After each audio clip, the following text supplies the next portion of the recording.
Congress has failed to modernize our nation's immigration system. As a result, our nation's farms, factories, and food processing facilities have struggled to secure a steady, stable, and supply of workers. I've worked with my friend, the ranking member, Senator Graham, and others on both sides of the aisle to advance bipartisan legislation to reform farm worker immigration, but we've never secured enough votes to support the enactment of a law. And that's not just bad for our nation's economy. It's a national security risk. Our shortage of farm and food workers has forced us to rely on other countries to meet our food needs. In fact, the U.S. Department of Agriculture has projected that America, believe this or not, will soon become a net importer of agricultural products. When it comes to securing our nation's food supply chain, immigration reform is a top priority. And though strengthening our nation's borders is a crucial component, it's only one part of the equation. We need to approach this issue as an economic imperative, because the fact is immigration reform is the most immediate and meaningful step we could take today to resolve our shortage of workers. We need to recognize these issues are fundamentally interconnected. Many immigrants who cross the border end up working in the fields because of unmet demand for farm workers. Immigration reform would help reduce unauthorized immigration by legalizing this labor migration. But it seems that some, in states like Arkansas, would prefer to address the shortage by rolling back child labor laws. This is not a solution. This is a shame. Immigrants already account for more than 60% of all farm workers in our country. Most of them are undocumented. Let's put the facts on the table. What would happen to America's farm operations if we deported these workers? Well, let me tell you about a farmer named Shay Myers. Testified before our committee 2 years ago during our last hearing on the importance of immigrant farm workers. Shay shared with us that his asparagus farm lost an entire season's worth of profit because 36 H-2A workers were delayed at the border and they couldn't find domestic workers to replace them. He noted, and I quote, "It's not safe because if we can't get workers, we can't harvest our crops. If we can't harvest our crops, we can't feed you." Shay is one of the millions of Americans, farmers, and business owners who understand our economy depends on the labor of immigrants. Reducing the wages of legal immigrant farm workers or forcing undocumented farm workers out of the workforce, as some have proposed, is not a solution. Instead, lawmakers must enact new laws to protect the rights of these workers while also providing them with a path to permanent legal status. These reforms will ensure that farm workers can continue contributing to our nation. I'd like to thank Senators Ossoff and Tillis, who requested this hearing on a bipartisan basis. They have both seen the critical role that immigrants play in the agricultural industry in their home states of Georgia and North Carolina. Now I want to introduce my noteworthy colleague who has become notorious in one country, but he's safely returned to ours. We're glad to have him back, Senator Graham. Thank you, Mr. Chairman. Yeah, it's been an interesting couple of days. Glad to be home, that's for darn sure. I want to thank Senator Blumenthal for being willing to represent me in Russia. It will be a test of your legal skills. You have a right to remain silent. Thank you. I think I have a right to stay out. I intend to do that. So anyway, about my trip, this committee has been bipartisan in many ways, and to my Democratic colleagues and Republican colleagues, you've been great on Ukraine. You've been terrific. Senator Durbin, you've been absolutely terrific. People on our side, I feel the same way about. In the coming days, maybe hours, there will be a massive counteroffensive that will begin to liberate parts of Ukraine from the Russian invaders. All the money and effort we've made to help the Ukrainian military and people is about to pay dividends. So I'll talk in more detail about that. So back to matters here at home. Chalmers Carr is a constituent of mine. He's in the farming business. Senator Cornyn, Grassley, myself, Durbin, all of us have been seeking a solution to a vexing problem for years. So let's start with the idea that it is a problem. I'm surprised that only 60% of the people working in agriculture are immigrants. I thought it'd actually be more. So what we have is a dilemma. Nobody on this committee wants to deny an American worker a job in any area of the economy. You can't get an H-2A visa until you try to hire an American to do the job in question. And legal immigration, as you well know, Mr. Chairman, is designed to help American companies who fall short in hiring here at home so they can have a robust workforce added to the native-born workforce or the U.S. citizen workforce to keep the company in America so they don't have to leave. And, you know, the visa programs supplement the American citizen workforce to give the employer a chance to stay in business here at home. So it's a win-win. The problem is, you've identified, is it's very difficult for employers right now to find workers in certain areas of our economy. I am here to tell you that H-2A, H-2B, we're not denying an American worker a job. We're creating an opportunity for an American employer to stay in business in America. The problem we have, Mr. Chairman, is if we legalize the agricultural workforce, give legal status without securing our border and changing our asylum laws first, you'll have a run on this country that you've never seen. It will be pouring gasoline on a fire. That's the dilemma. I am not antagonistic to trying to find a solution to the agricultural dilemma of creating a more robust legal system so you can access legal workers, and some can stay because they would add value to our country. But if we legalize everybody here in the agricultural sector without first securing our border and changing the magnets that are drawing 6 million people in the last couple of years to our country, then we will have made the problem worse. So I just would end on this note. Very sympathetic to the dilemma faced by the immigrant workforce and by the employers, but the solution of legalizing millions of people in the agricultural community without first dealing with the broken border and a broken asylum system, I think is ill-conceived. Thank you. Senator Graham, I don't disagree with you, but I think there is an orderly way to do this. And the bills that have been prepared by Senator Bennett, for one, our friend who was on the Gang of Eight, really put a time requirement in this so that the workers had to be here for, I think it was 20 years under one of our proposals. So this is not going to be a run on the border in any respect. You have to shown that you're a reliable worker, number one, and a trustworthy future American over a long period of time to qualify. And I would also say I am all for an orderly process at the border. I think we all agree on that. If we establish an H-2B process or something like it that has specific numbers coming in who are monitored while they're here in the United States, I think it's going to avoid the calamitous outcome that you think may happen. I hope I'm right. Let's see if the witnesses can add anything to that. We have 5 witnesses today. I'll introduce the majority witnesses and turn to the ranking member for the minority. Our first witness is Diana Tellefson Torres. Welcome. Serves as the Chief Executive Officer of the United Farm Workers Foundation, the nonprofit arm of the United Farm Workers of America Union. We're also joined by Adam Litch. Did I pronounce that correctly? Thank you. Adam Litch is the operations manager at L&M Companies.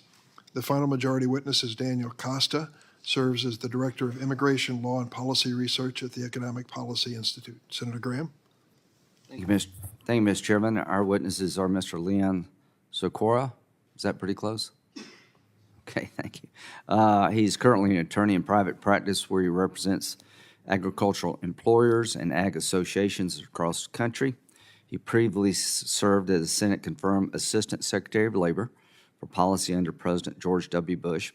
At the Department of Labor, he was intimately involved in developing the Bush administration's immigration policy reforms, including the first overhaul of the H-2A program in more than 20 years. He received his bachelor's degree from Northwest Missouri State University and his law degree from George Washington University Law School. Our second witness is my constituent, Chalmers Carr. Mr. Carr is a first-generation farmer and the owner, president, and CEO of Titan Farms, located in Ridge Springs, South Carolina. He oversees a farming operation consisting of over 6,100 acres of peaches and several hundred acres of vegetables and employs over 850 H-2A temporary workers annually. Mr. Carr has served on many national boards for the U.S. Department of Agriculture and is the current president of USA Farmers, a national organization representing H-2A employers. He's a member of the South Carolina Agricultural Commissions, serves as treasurer of the South Carolina Peach Council, and is a executive board member of the Palmetto Ag Business Council. He and his wife moved to Ridge Spring in 1995, Lori, and they have farmed there ever since. I've been to their farm, and he has the best peaches in the world, so thanks. We're going to have a peach competition before this is all over. And that's saying something in South Carolina. Thank you, Senator Graham. So I'll lay out the mechanics of the process. It's simple. 5-minute opening statements, 5-minute questions by each individual senator. We kick it off with the oath, and I ask each witness to please stand and raise your right hand. Do you affirm the testimony you're about to give before the committee will be the truth, the whole truth, and nothing but the truth, so help you God? Let the record reflect that the witnesses have answered in the affirmative. Ms. Torres, you're first.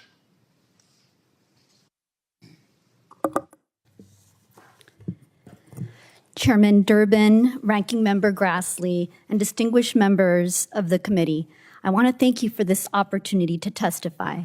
My name is Diana Tellefson Torres, and I am the CEO of the UFW Foundation, based in California and serving farmworker families around the country. Behind me are farm workers and children of farm workers who have worked in the fields. Take Jackie, who began picking blueberries at age 14. Our nation's food supply relies on about 2 million farm workers, about half of whom are U.S. citizens or lawful permanent residents, according to the federal government. Farm work is a career, and farm workers across the country often will proudly share about the decades that they have worked feeding the nation and, in fact, much of the world. And yet, our fellow U.S. citizens and lawful permanent residents who are farm workers often live in poverty and struggle to feed their own families. 50% of the men and women they work alongside either do not have documentation or are here through the H-2A guest worker program. Lack of legal status, combined with a shameful history of excluding the industry from basic labor laws, such as overtime pay or the right to join a union, makes farm workers vulnerable to a range of abuses. The threat of immigration enforcement is a form of coercion that employers can use against both undocumented and H-2A workers. U.S. citizens and work-authorized colleagues also often work in fear, as they know that they can easily be replaced by more vulnerable workers. Esther from California, who has worked as a farm worker in the U.S. for 25 years, picking grapes, vegetables, and oranges, asked me to tell you, I wish to tell our lawmakers in Congress to please pass legalization for farm workers so we may see our families without fear, that we may work without fear, and that we may contribute to this country without fear. Today, the United States has a choice. We can recognize the incredible value of farm workers and work towards a day when the industry is characterized by workers who work and live without fear because they have a way to earn citizenship and enjoy equal labor rights. This choice will enable farm workers to stay in agriculture and help the industry in our rural communities thrive.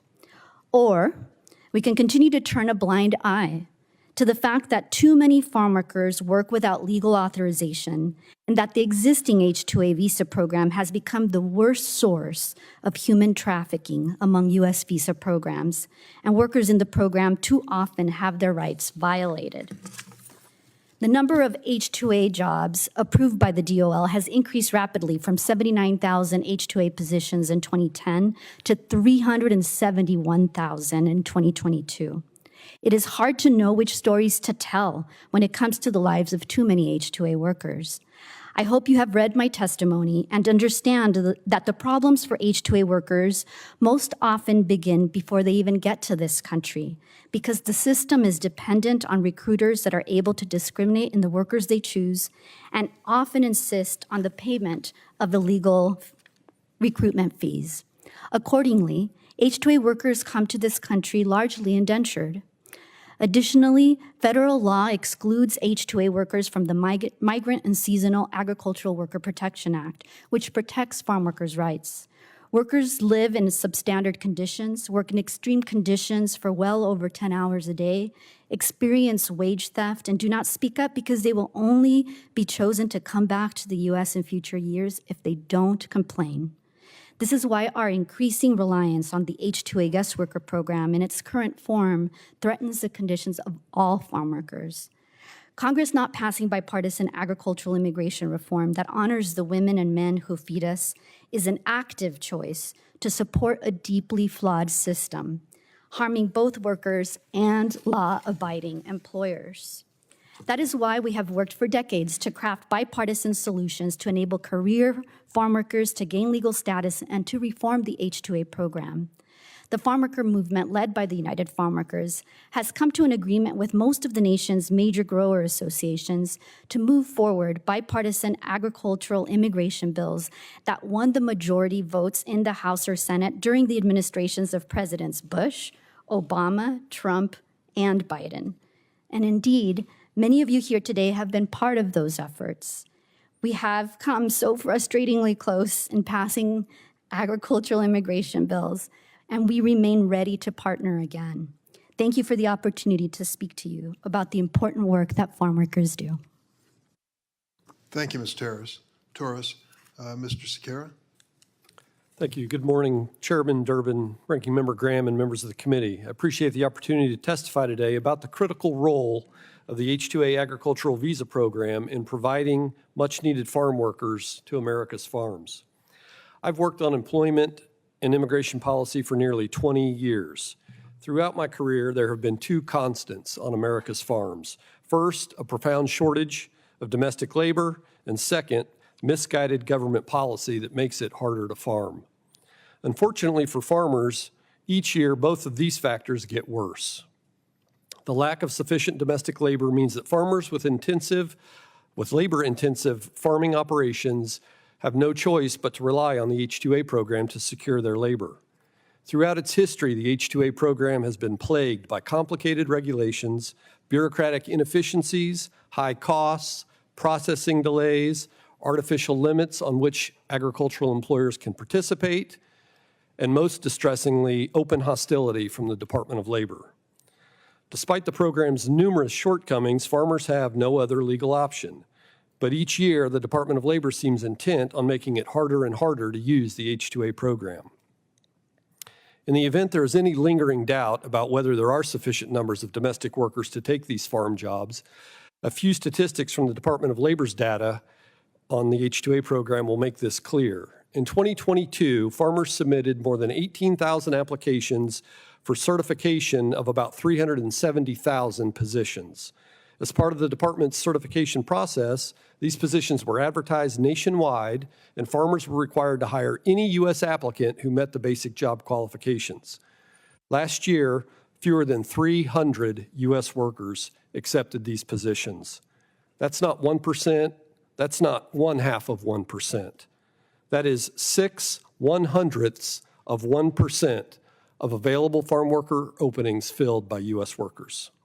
To say it another way, if math isn't your strong suit, as it is for me, or is not for me, I guess I should say, for every 10,000 farm worker job openings, just 6 were filled by U.S. workers. And 2002 was not an unusual year.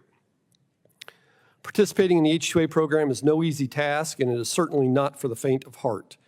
Even for a government-administered program, its costs and difficulties are legendary. The Department of Labor sets annual wage rates for the program, and over the past 5 years, they've increased these rates on average nearly 25%. Nationwide, the average H-2A wage is more than $16 an hour. In Washington and Oregon, it's nearly $18 an hour, and in California, it's $18.65 an hour. On top of that, farmers also must provide their employees with free housing and free daily transportation, benefits that virtually no other employer, farmer or otherwise, provides. In addition, farmers also pay all the expenses of their workers in traveling to the United States and in returning home each year. Despite the profound lack of workers willing to perform this work in the U.S., and despite the already high cost of the program, the Department of Labor has recently devised yet another way to ratchet wage rates and farm production costs even higher. New Department of Labor regulations will fundamentally change how H-2A wage rates are calculated, and they have decided to further increase rates for certain basic tasks performed on the farm, such as driving a truck loaded with vegetables, transporting a worker from housing to the field, or erecting a fence to contain livestock. This misguided approach will lead to significant disruption in farm operations and tens of millions, if not hundreds of millions of dollars in additional costs to farmers. My written testimony contains a more detailed description of how these new regulations will harm America's farmers. The department seems to assume that every time they increase wages, farmers will just correspondingly increase their prices to recover those costs. But the department is oblivious to a central element of the agricultural economy. Unlike virtually every other business, farmers do not get to set the price of their products. The market sets the price. And increasingly, the market is dominated by low-cost imports, especially from Mexico, where the required wage rate is the equivalent of $10 to $11 per day. In the United States, H-2A farm workers must be paid at least $16 per hour on average. Is it any wonder why we have a $37 billion trade deficit in fruits and vegetables with Mexico? Plain and simple, the Department of Labor is pricing farmers out of the market and out of business. And as you said, Mr. Chairman, this will be the first year in which the United States imports more food than it exports. That should be a clear warning to policymakers that government policy must change. We need a future workforce solution that provides farmers access to labor with a fair and predictable cost structure that enables them to remain competitive in the international marketplace. Otherwise, within a generation or even sooner, we will be totally dependent on foreign countries to feed us. Mr. Chairman, thank you again for the opportunity. I look forward to your questions. Thank you, Mr. Scarra. Mr. Litch? Good morning. My name is Adam Litch, and I'm the Regional Manager for L&M Farms located in East Palatka, Florida. Our operations span several states, including Florida and Georgia, and we produce a variety of specialty crops, including potatoes, cabbage, broccoli, bell peppers, watermelons, squash, cucumbers, and many more. First of all, let me thank Chairman Durbin and Ranking Member Graham for the opportunity to come here today to speak to this distinguished committee on an issue that is very near and dear to me, the domestic workforce crisis facing U.S. Mr. Litch, agriculture. could you pull your microphone a little closer? Excuse me. Thank you. For me, this issue transforms politics, and we need reforms that will allow us to have a stable workforce so that our growers can continue to feed the nation. Like many farm kids, I grew up wanting to do the same thing that my dad did. I grew up in the fields alongside him and other workers doing everything from chopping cotton to cropping sand lugs. It was all hard work. I remember over 30 years ago, it started to become harder for my family to find workers. Our existing workforce had begun to age out, and others no longer wanted to pursue this type of work. During this time, a man from Mexico, Ruben, stopped by asking for a job. He shared with me the love he had for a place he called home and the importance of making sacrifices for your family. He simply wanted to be here in the U.S. so that his family in Mexico could have a better life. As the years went by, Ruben started to recruit more workers from Mexico. Our family operation had no other way to meet our seasonal work needs. That's how, from an early age, I began to understand that American agriculture was dependent on immigrant workers to get the jobs done. Fast forward over 30 years and not much has changed. There have been no fixes to the problem that I witnessed firsthand all those years ago, and America's food system still requires seasonal workers. As American farmers, we face a variety of challenges. Most of these are things we cannot control, like weather, market conditions, rapid inflation, and supply disruptions, like during the recent COVID-19 pandemic. However, the single biggest issue we face is the unprecedented shortage of domestic labor and the restricted access to a H-2A guest workforce. The H-2A program is currently our only option. The program is greatly flawed and made even more challenging by the federal agency entrusted to administer it. With a volatile wage structure and program restrictions such as seasonal need, which does not work well in this era of modern agriculture. Additionally, under the H-2A program, a self-inflating adverse effect wage rate, or AWR, is set each year for workers, the methodology for which lacks visibility, accuracy, and stability for growers. The AWR was originally created to protect American workers who perform the same duties as those on the H-2A contracts, so they would not be adversely affected. But that is no longer the case since there are no American workers willing to do these jobs. In fact, American families are the ones being adversely affected as our workforce crisis will continue to drive food prices even higher. We treat our workers fairly, and most of them, over 93%, come back year after year. It is important that they earn a fair wage that provides us stability. We want them to come back every year. We want a program that works for all involved, but if nothing changes, there will certainly be a sharp decrease in production, affecting not only farmers and farm workers, but the rural communities in which we operate who also depend on agriculture. For 2023, the AWAR in Florida increased 15.5%, and we received notice of this just 38 days before it went into effect on January the 1st. We had workers on the way from Mexico when we found out we had nearly a $2 per hour increase coming. At the same time, our crops were mostly all planted, giving us little to no time to react. Our crops are touched by human hands at every step of the production, harvest, and packing process. Labor alone makes up between 40 and 50% of our total cost to grow and harvest most of our crops. As a result of the AWAR changes this year, my company will see at least a $1.4 million payroll increase over the prior year. These rising labor costs tied to the H-2A program, exacerbated by a new Labor Department wage rule, make it nearly impossible to compete with countries that pay a fraction of what we do for their workforce. It is often said that food security is national security. We must create a pathway to earned legal status for those in the current domestic workforce, have wage stabilization, and greater H-2A program access to ensure that the U.S. can feed itself, but it is up to Congress to act. In closing, I will ask you this. Will you support our American food system by passing agricultural workforce reform, or will we have to rely on our foreign competitors to step up and meet our food and nutrition needs the next time our supply chain is so greatly disrupted? We need Congress to support and seed real change on this issue before it is too late. The future of American agriculture, especially the fresh fruit and vegetable industry, depends on it. Thank you. Thank you, Mr. Litch. Mr. Carr? Chairman Durbin, Ranking Member Graham, members of the Judiciary Committee, good morning. Good morning. My name is Chalmers Carr. I'm a first-generation farmer from South Carolina, where my wife and I own and operate Titan Farms. We grow peaches, bell pepper, eggplant, and broccoli. Over the last 24 years, we have grown into the second largest peach operation in the country. We could not have done this without participating in the H-2A program for the last 25 years, where we annually bring in over 800 workers, and we have over a 90% return rate of these workers. This, coupled with our great full-time employees, have allowed us to build a future for us and our family. I greatly appreciate you holding this vitally important hearing entitled Farm to Table, Immigrant Workers Get the Job Done. While this was very true for more than the last half of the century, things have changed greatly. There's ample evidence that we have a substantial shortage of domestic and immigrant workers choosing to work in agriculture. Yet non-immigrant workers, guest workers coming in through the H-2A program are taking these jobs by the hundreds of thousands. Unfortunately, ag labor reform has been tied to immigration reform since 1990. Therefore, we have had no reform to ag labor. As a result, we have a very fragile food supply chain that was highlighted during the pandemic.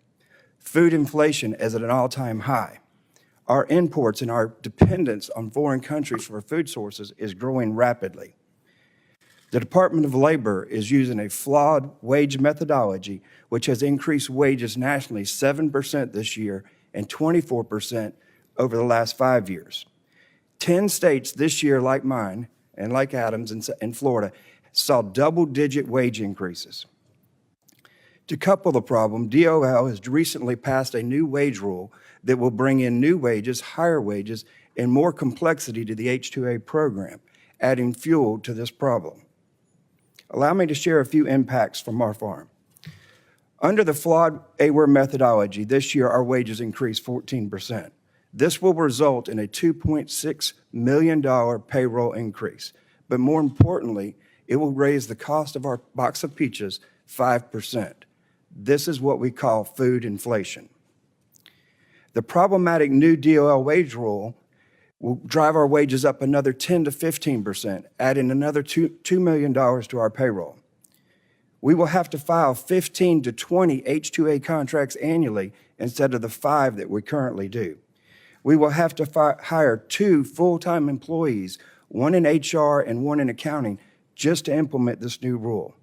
And we are very concerned about the liability of this new rule, as it is very vague to how it's going to be applied. Honestly, with these changes, these recent changes and the current H-2A program, we are finding it difficult to understand if we can remain profitable. Things to consider. The adverse effect wage rate, as Adam said, was designed to make sure that we protected domestic workers from foreign workers coming in and lowering wages in similarly employed positions. But yet we have less than 1%, as Leon said, 0.006% of American workers choosing to do these jobs. So who are we adversely affecting? I would say we're adversely affecting the U.S. consumer with higher food prices. We are threatening our national security as our increased dependence on foreign imports grows. And yes, we're affecting the American family farm. The new DOL wage rule uses BLS, Department of Bureau of Labor Statistics, non-farm wages to set new wage rates. How can this be considered similarly employed? That's like comparing peaches to oranges. I believe the future of our great nation is imperative that we reform the H-2A program in order to stop and hopefully undo many of these negative trends that I've shared with you. But first, I implore you to prioritize ag labor crisis as a national security issue, to separate ag labor reform from immigration reform, which seems to be intractable. By supporting and passing the following: Senate Joint Resolution 25, a congressional review action on the new DOL wage rule, and supporting the bipartisan bill S-874, Farm Operation Act. This is the first step you can do to put a tourniquet on the problem. The next steps I would ask you to do is examine the issue closely. Understanding the world today and our labor force is completely different than it was just 20 years ago. Study the issue, debate the issue, and then pass meaningful agriculture labor reforms that will help secure our country's future. I stand ready to work with you, and I thank you for allowing me to testify today. I appreciate you having this hearing, and I look forward to answering your questions. Thanks, Mr. Carr. Mr. Costa? Good morning, Senator Durbin and Ranking Member Graham and other distinguished members of the committee. I'm especially honored to be before the Judiciary Committee today, given my own interest and personal history on the topic. I am myself the son of immigrants, each who came to the United States from a different country and through a different immigration pathway. The first jobs that most of my family members on both my mother's and father's side had after arriving in the United States were in the food supply chain, in the agricultural heartland of California, where I grew up and now live. My dad's entire side of the family, when they immigrated to the U.S., almost all lived and worked on dairies, milking cows in the Central Valley. My mom worked at the local poultry processing plant while she was still pregnant with me. Thus, I feel deeply connected to these issues that we're discussing here today. I believe that the United States has benefited greatly from immigration and the immigrants who arrive, both economically and culturally. It's also why I believe that the United States should grow and expand permanent immigration pathways, and I believe that we should do much more to improve the migration pathways that currently exist. And Congress should, first and foremost, regularize the status of those who are in the United States but lack an immigration status or have only a precarious temporary status. That one action, on its own, would be the best and most impactful reform to improve conditions across many low-wage industries, including in the farm labor market. At present, 5% of the U.S. labor force lacks an immigration status. That leaves those workers vulnerable to retaliation by employers, leaving immigrant workers fearful of complaining when their rights are violated, which degrades standards for all workers and allows employers to violate the law with impunity. It also makes it difficult for those workers to organize and join unions. Increasingly, it's not just unauthorized immigrants who are suffering from the impact of this dynamic. There are millions of workers today, including those with DACA, TPS, and parole, for example. These workers have a precarious status that is in a gray area. They have some protection from deportation, along with the work permit, which is good because in practice, it means having workplace rights. However, many of those migrants do not have a permanent path to remain in the United States. Their status is subject to the whims of policymakers and can be taken away at any moment. That prevents them from being able to integrate and participate fully in American economic and political life. Congress should also provide them with the path to permanent residence immediately. And then there are temporary work visa programs like H-2A, which are an instrument to ultimately deliver migrant workers to employers, but without having to afford them equal rights, dignity, or the opportunity to integrate and participate in political life, and which undermine labor standards and leave more than 2 million migrant workers vulnerable to abuse. Those work visa programs can and should be reformed to include a quick path to a green card. How do we know that lacking status harms workers and that providing status can make a significant positive impact? Take a look at the research. Here's just a few examples. A landmark study of low-wage workers found unauthorized immigrant workers were more than twice as likely to be the victims of minimum wage violations as compared to U.S.-born citizens. A study of DACA recipients who have protections from deportation and a work permit showed that they doubled their wages after receiving a work permit. And in terms of citizenship and permanent residence, there's a very broad consensus that exists among economists and in the literature, and there are some real-world examples like the studies done on the wage gains after the IRCA legalization, showing that permanent residence and citizenship both raises wages and reduces poverty. And finally, I'd like to say a few words about the conditions in the fields for farm workers that cultivate and grow the food we eat and the wages they earn. Working on a farm is one of the most dangerous and difficult jobs in the entire labor market. Farm workers earn very low wages, even compared to the wages of other low-wage workers. In fact, wages farm workers earn are either at or near poverty levels, making it so that many cannot afford the fresh fruits and vegetables that we all buy that they picked with their own hands. As a thought experiment, a co-author and I at UC Davis posed the question, how much would it cost to give farm workers a significant raise in pay, even if it were paid entirely by consumers? The answer is not that much, about the cost of 2 movie tickets or a nice bottle of wine. If average farm workers' earnings rose 40% and the increase were passed on entirely to consumers, average spending on fresh fruits and vegetables for a typical household would rise by only $25 per year. A 40% raise, some might recall, was a wage increase that Cesar Chavez helped win in the first UFW table grape contract in 1966. Taking the current national average wage of $16.62 per hour for farm workers, a 40% increase would mean a new hourly wage of $23.27 per hour. Such a raise could greatly improve the quality of life for farm workers without significantly increasing household spending on fresh fruits and vegetables. And then finally, it's also important to keep in mind that many of the claims you'll hear today about the rising wages of farm workers are misleading. First, because they cite percentage increases that are often not adjusted for inflation.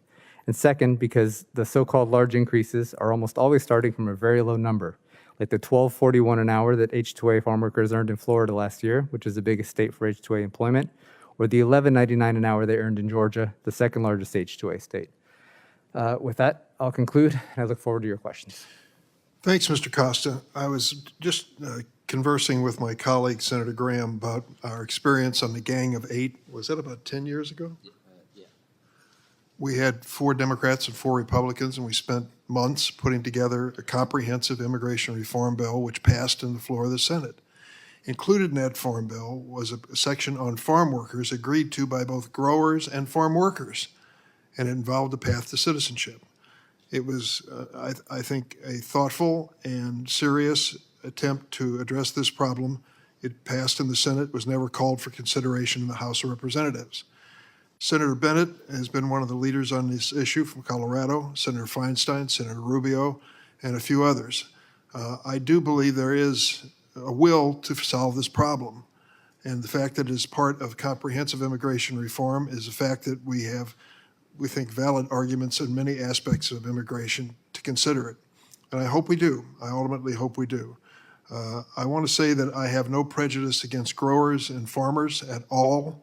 I've had a valued member of my staff for many years whose family was one of the largest employers of migrant farm workers in Illinois, in southern Illinois. Good people, really thoughtful people who cared a lot for their workers, and they showed it.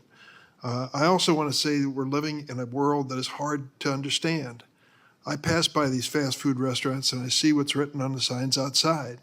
Burger King, $15.70 an hour to start at your Burger King.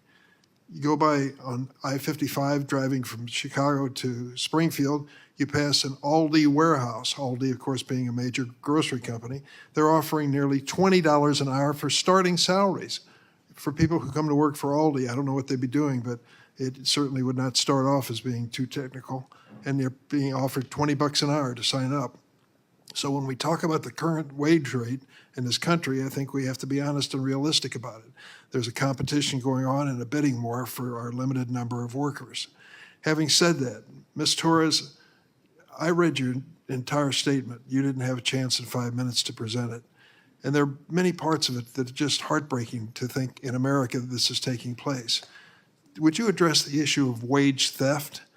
that is in your statement there, and it appears that many workers who are nominally being paid so much per hour are actually being paid less because there's a middleman. What's that all about? Well, thank you for your question, Senator. You know, I'll begin this with a story from Georgia because I was just there last summer, and I was speaking with some farm worker women who are indigenous workers, spoke an indigenous language from Mexico. Their first language was not Spanish or English. And we were, they were walking through some of the issues that they're seeing and started to tell me that when they get paid, they're getting paid by the person who actually gives them a ride to work. So it's not the foreman, it's not the actual owner of the farm, and they're getting paid in cash. And they're very aware that often the wages that they're being paid in cash don't include the amount that they should be paid for the work that they did that week. And so we're looking at not just a foreman as an intermediary. Now we're seeing this random person who's giving them a job, keeping some of the money. And so these workers were letting me know that, well, we can't say anything. We don't have papers. And I need a ride to work because I don't own a car. I can't afford a car. And so we're talking about the most vulnerable of workers. When we're talking about individuals who are keeping our food secure, we're talking about individuals who often don't feel like they have a voice. They don't have legal status. They feel that if they say anything, they may get deported. And so let me add, if I can. Of course. Just a few weeks ago, it was disclosed about the exploitation of child labor, immigrant child labor. And some of that's happening in the heart of the Midwest. I'm not going to name names for the states that are involved, but we think that we're above that sort of thing, and it's not true. In food processing and slaughterhouses, children are being employed. I don't know if it's intentionally or negligently, but it doesn't speak well for our country that would be happening. You mentioned one of the young people with you today who started picking fruit at age 14, did you say? Correct. Is that common? That is common. Unfortunately, in agriculture, children can work in ag at a very young age.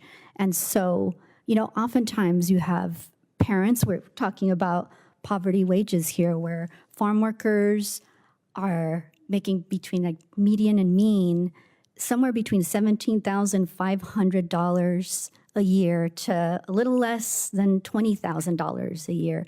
Those are poverty wages. And so, yes, sir. Sorry to interrupt you, but I want to ask one other question. Mr. Litch, one of the proposals in the House of Representatives that passed on a partisan basis was to impose E-Verify on agriculture workers. That, of course, would check whether they're documented or undocumented. That legislation also included changes to the H-2A program, reversing recent Department of Labor regulations setting wages. The bill did not include a path to legal status for undocumented workers, even though we know they make up at least 40% of the agriculture workforce. What would a mandatory E-Verify provision for agriculture workers do to the agriculture industry? E-Verify alone, without some reforms to the H-2A program or a visa program, would certainly be devastating. I think both have to happen together. We live in and operate in states that currently do have E-Verify, and we comply with those laws. But I think for the ag sector overall, which is I think what you're asking, it would be pretty devastating to have that based on the percentage that you mentioned of workers that are undocumented. So both have to happen together. There has to be some type of H-2A reform, greater access to the program before mandatory E-Verify. Mr. Carr, I'm going over a minute here, but I want to give you a chance to respond to Ms. Torres about practices at your farm. I want you to have a chance to say a word about it. I'd be glad to. Well, first of all, Ms. Torres was referring to non-H-2A workers, and unfortunately, she was also referring to undocumented workers. This is one of the reasons why I joined the H-2A program 25 years ago. I have the oversight of the Department of Labor investigating or come and look at me every time. My payroll and my payroll records are published. They come in and look at those. Every employee on my farm gets a separate paycheck with their wage statement. So participating in the H-2A program is one way we can make sure that there isn't farm labor abuse. Thank you. Senator Graham. So let's see if I can do kind of a recap here.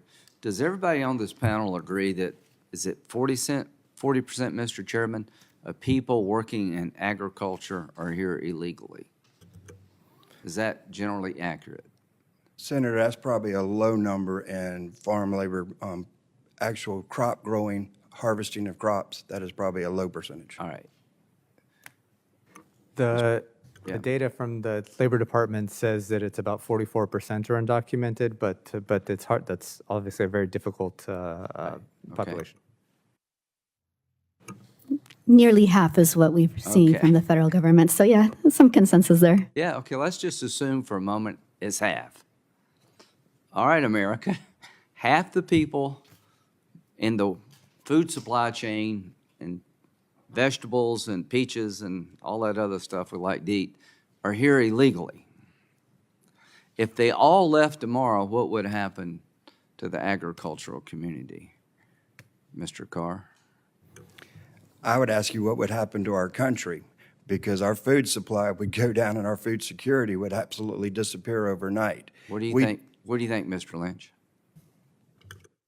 I would agree. I think that a lot of those jobs are likely being filled now by Right. people What do you that think, can't- Mr. Sikora? Yeah, I would agree with the All other right. comments, certainly. Okay. Here's the deal.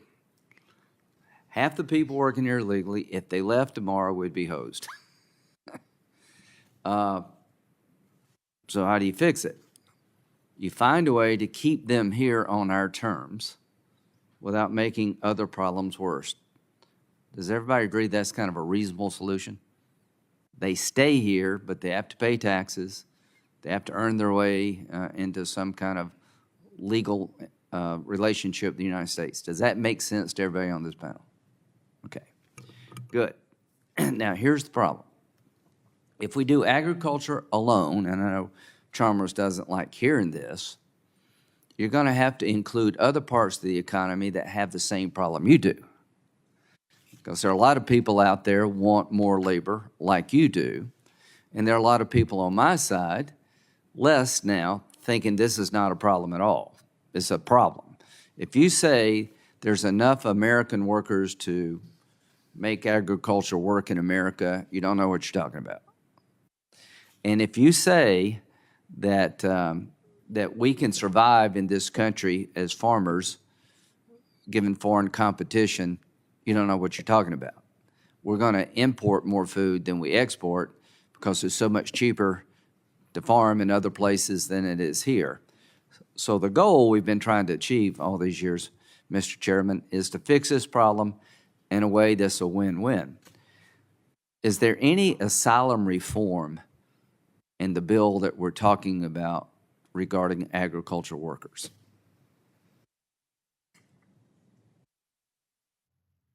The answer is no. So if we did this bill tomorrow and you didn't change the asylum system, you're going nowhere with illegal immigration. That's the problem. A secure border is necessary, I think, as part of any effort to provide legalization to people who are already here that are adding value to our country. Most Americans want to secure the border, and Democratic colleagues have been, in the past, very good on this. So I don't want to sugarcoat this. Everything you say is true. Ms. Torres, everything you say, I don't doubt one bit what you say is true about particularly women, how they're being treated. Mr. Lynch, Mr. Carr, I don't doubt one bit if these rules keep going into effect, we're going to put you out of business. And Leon, you've been trying to fix this for years. Mr. Costa, we may have a different view about the impact of raising wages to $23 an hour across the board on the American consumer. So, Mr. Chairman, thank you for having the hearing. The only solution available to us is to take the problem in agriculture, come up with a win-win for the agricultural community, but also deal with the other magnets of illegal immigration and help other parts of the economy that are experiencing the same thing you're experiencing. So I'll end where I began. I'm for small deals. I'm for medium deals. I'm for big deals. But we're living in a world of no deals. To the American people, we got a lot of problems. But what this hearing tells me, if we don't reform our agricultural system, food prices are going to spike in this country. It's going to become a national security problem, and a lot of American farmers are going to be out of business because they can't compete with foreign entities that don't have to deal with these problems. Thank you. Thank you, Senator Graham. I couldn't agree with you more, and we've at least got a little experience working together. I hope that others will join us in a renewed effort.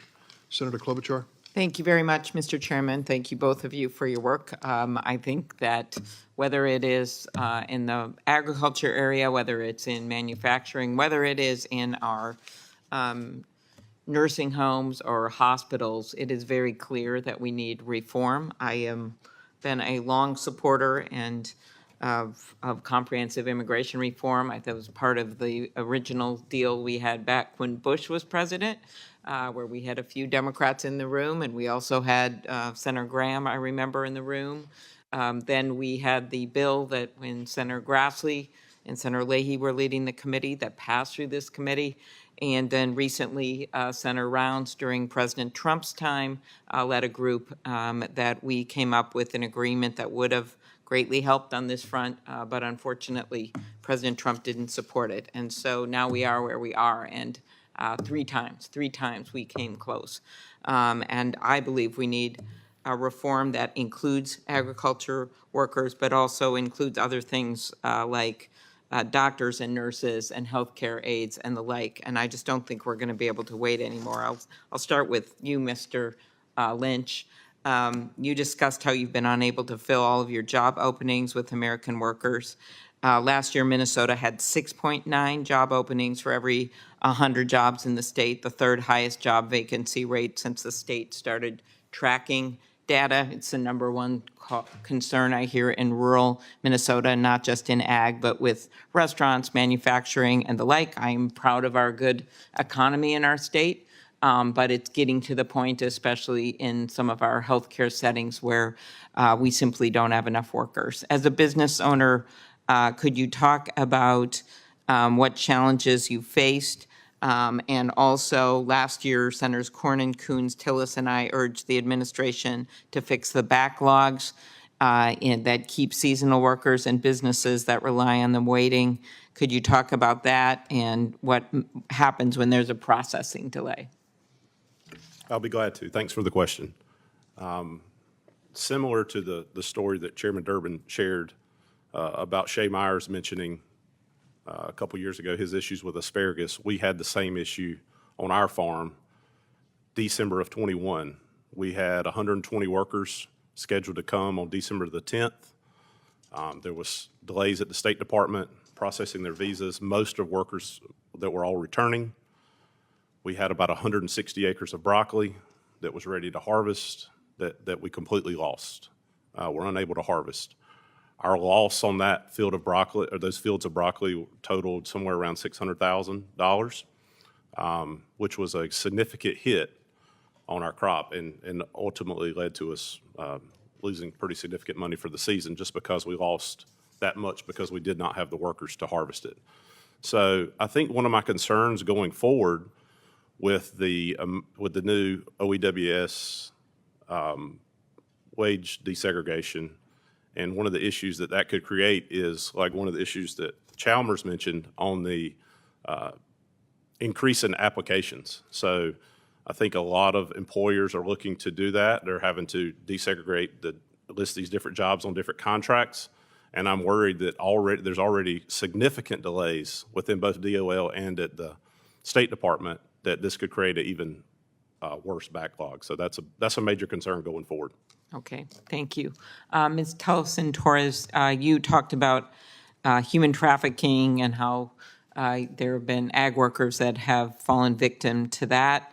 Senator Cornyn and I led the Abolish Trafficking Reauthorization Act, clearly a priority of this committee to move forward. what additional protections are necessary to protect farm workers from human trafficking? Well, thank you for the question, Senator. Well, we're here also talking about the need for legalization with a path to citizenship for farm workers who are here undocumented. We're talking about the dignity of all farm workers, and so H-2A workers who are coming into this country need to be able to understand that they can enforce the law themselves. And so this is why there is a need for equal rights, for the opportunity for H-2A workers to enforce their own rights, and really impose joint liability between employers, farm labor contractors, and recruiters to prohibit recruiting fees, prohibit wage theft, to ensure that all of the different layers within the ownership and the people who are employing these folks understand that there shouldn't be any shenanigans, that farm workers are here and need to be protected. So we really feel that it's necessary to have H-2A workers be part of the Migrant and Seasonal Agricultural Worker Protection Act. They're excluded at this point. We're not sure why. Why are farmers who have only domestic workers having to abide by this act, and those who are bringing in H-2A guest workers not having to abide by one of the only federal protections that covers farm workers? And so there's a lot that needs to be done. Oh, that's for sure. So thank you, and I do hope, Chairman, as we work on these, that we also, in addition to getting the Farm Workforce Modernization Act that I strongly support, that we look at other issues I raised with H-2Bs, with the healthcare area, our Conrad 30 bill and the like. When we look at this, we look at other areas as well where we need to add more workers. It's just becoming a near crisis point in my state. Thank you. Thanks, Senator Klobuchar. Senator Grassley. Mr. Sequeira, I want to briefly discuss policy issues and implications surrounding undocumented immigration and amnesty. First, does providing a mass legalization program for undocumented immigrant farm workers actually address the problems of shortages in the agricultural labor? And does such a program do anything to break the cycle of agricultural dependence on undocumented labor? I'm sorry. Thank you, Senator. I think the easy answer to your question is no. The data shows us that providing legalization, and there may be perfectly valid policy reasons to do so, but the data shows that that does not solve the workforce labor shortage. All of those workers, or nearly all of them who would receive legal status, are already employed. Providing them legal status, again, may have some benefits, but it doesn't create any more workers to fill any of the openings. Okay. Also, the last time you were before this committee, I spoke about my concerns with the 1986 Immigration Reform and Control Act and issues with Special Agricultural Worker Program. Does the Immigration Reform and Control Act offer us any cautionary tales with respect to the results of a mass farm worker legalization program?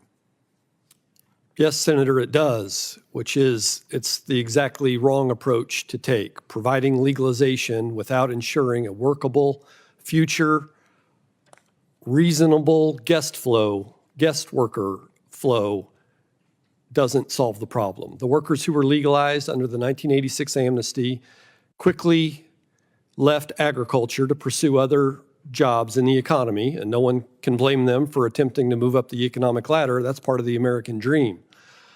But those workers left agriculture and left additional openings that had to be filled.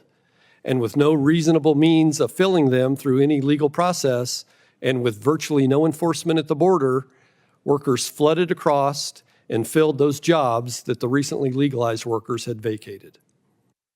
Okay, then also for you, several constituents have reached out to me regarding issues of the Labor Department's adverse effect wage rule and the impact that it has on them. What changes would you like to see Congress or the Department of Labor pursue in terms of how the wage rule is calculated? Senator, I'm quite sure that everyone here will not stand around long enough to hear the long list in response to that question. I think, in short, the current wage calculation status is broken, simply put. It's not rational, it's not transparent, and most importantly, it's not predictable. As we've heard today, being notified 30 days in advance that you're going to have to increase your wage rates 10, 15, 20% per hour is an impossible business structure.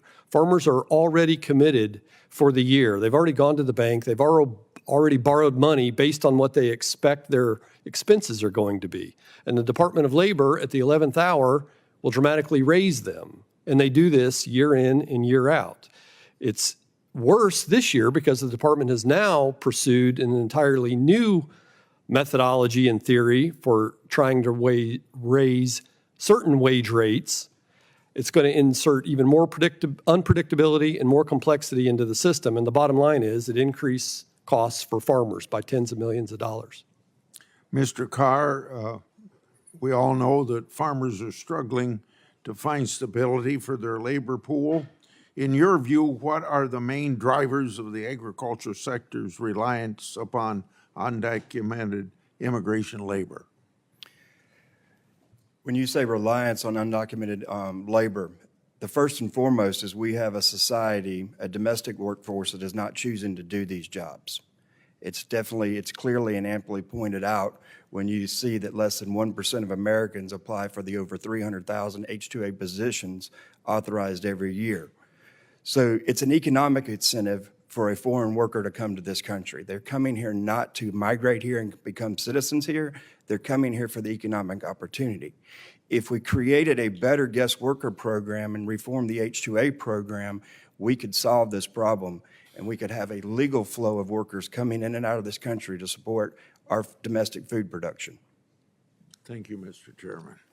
Thanks, Senator Grassley. Senator Coons. Thank you, Chairman Durbin, Ranking Member Graham, for this hearing, as well as for your leadership on this issue over so many years. And I'd like to thank all of the witnesses today.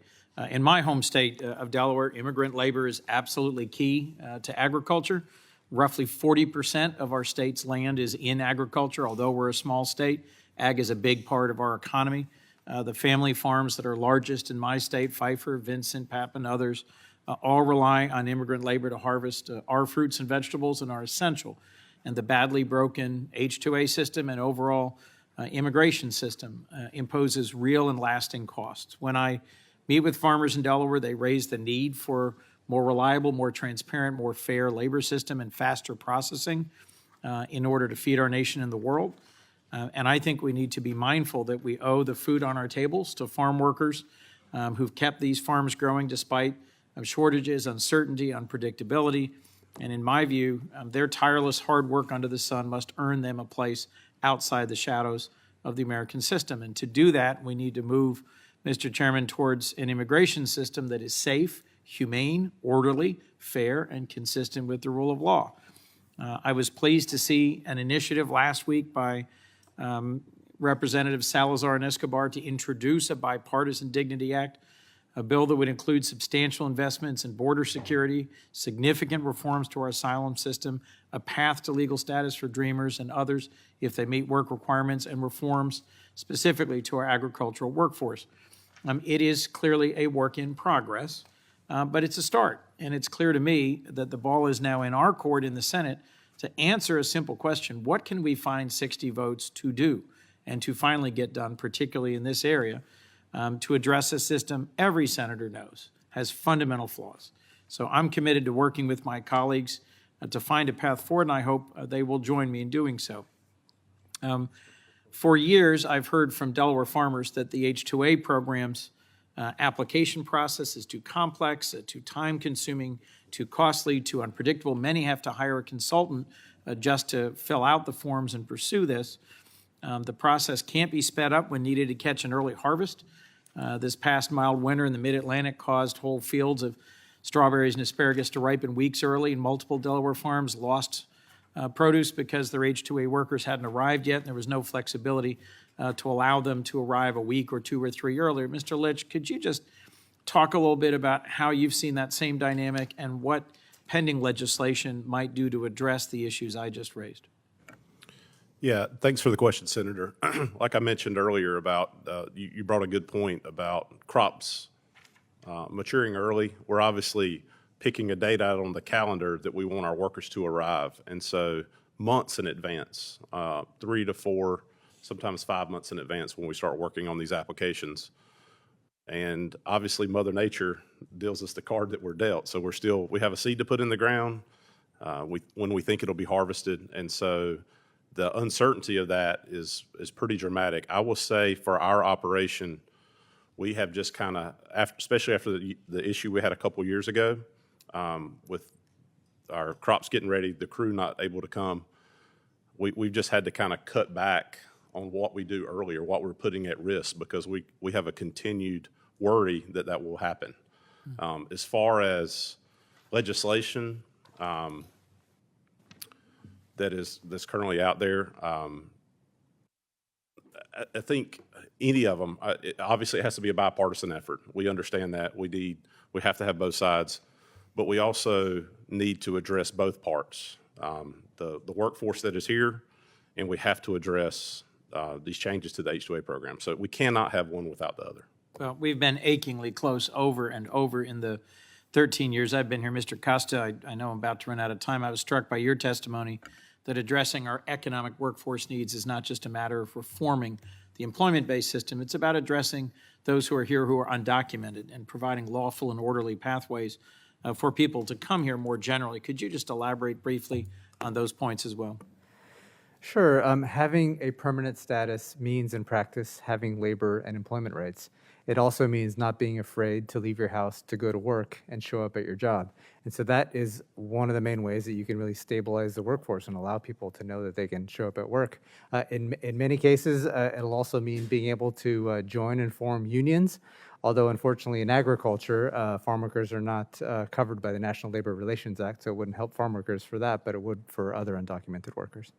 Well, what I've heard across the panel this morning was first that millions of people deserve to live without fear, and that those who are employers, who are farmers, need predictability, transparency.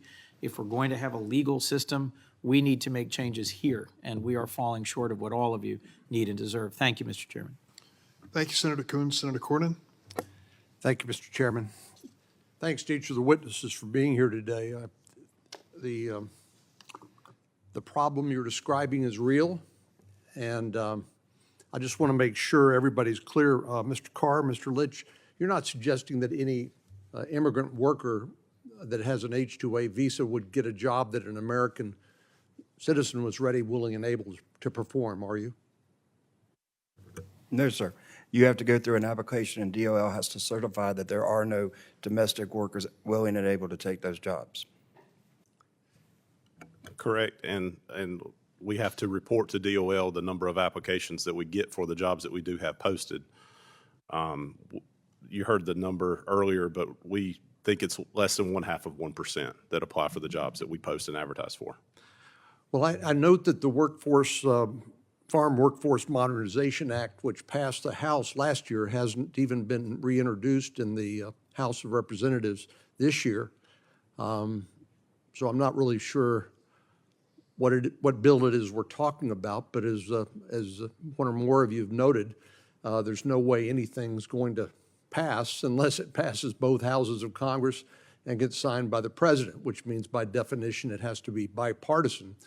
And the House has passed a border security bill, which could serve as a vehicle to do other things on the immigration issue. But so far there hasn't been any indication from either the chairman of this committee with jurisdiction or Senator Schumer, who controls the agenda on the floor, that that is a priority for them. So that's part of our challenge. I hope we can come up with this, maybe a rifle shot way to ameliorate some of the hardship associated with the H-2A program. I'm not optimistic that we are somehow all of a sudden going to have an epiphany and figure out how to do comprehensive immigration reform. I'm skeptical that could happen. And one reason why is because the Biden administration's current policies are a magnet for illegal immigration. And Senator Graham, I agree with completely, has pointed out that the asylum system, as currently operated, again, is a magnet for people to come from all over the world to the United States, claim asylum or be paroled, which it means to be released into the interior, and then being told, well, at some future date, maybe you'll appear in front of an immigration judge.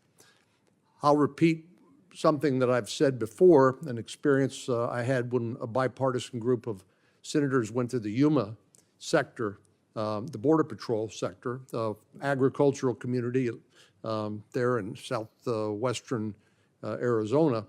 We were greeted by the Border Patrol sector chief who said, welcome to the Yuma sector. We have seen and encountered people from 170 plus countries that speak more than 200 languages at our Yuma Border Patrol sector. Those people, of course, under the current policies of the Biden administration, were then released into the interior, either given a notice to appear for a future court hearing or a notice to report to an Immigration and Customs Enforcement office for a potential processing of their future and as yet unstated asylum claims. Senator Kelly, one of the senators from Arizona, pointed out that Mexicali, which is a city in northern Mexico, just close, not very far away from the Yuma sector. So he said, I suspect what happens is people will fly in here from all around the world and Uber over to the Border Patrol and claim asylum. So there is so much wrong and broken with our current immigration system. I really feel like this hearing, as important as the subject is we're talking about, is almost a parody when it comes to how much our current system has failed and how much we have failed as members of Congress to address this in a rational, reasonable way. But it's not going to happen by either party trying to dictate what they want. The only way you pass things around here is in a bipartisan way, bicameral way, and something that gets a president's signature. I have not yet seen a serious discussion that would give me any optimism that that's in the process of occurring or may occur anytime in the near future. I hope I'm wrong. I've been here for 2 decades now, been involved in every immigration debate that we've had, tried to be constructive, and I wish to continue to be constructive, but the way this issue is being handled by the administration and the failure of Congress to deal with this in a realistic fashion doesn't give me a sense of optimism. Thank you. Thank you, Senator Cornyn. Farmers have to be optimists. I don't know how you would survive otherwise. We should be too. I would take that as a charge from Senator Cornyn and accept it. Senator Blumenthal? Thanks, Mr. Chairman. My grandfather was a farmer and not always optimistic because he had to deal with many of the obstacles that have been described here, the weather, the markets, and the need for people to work for him. And he was a farmer in Nebraska. He raised corn and cattle on a farm just south of Omaha, Nebraska.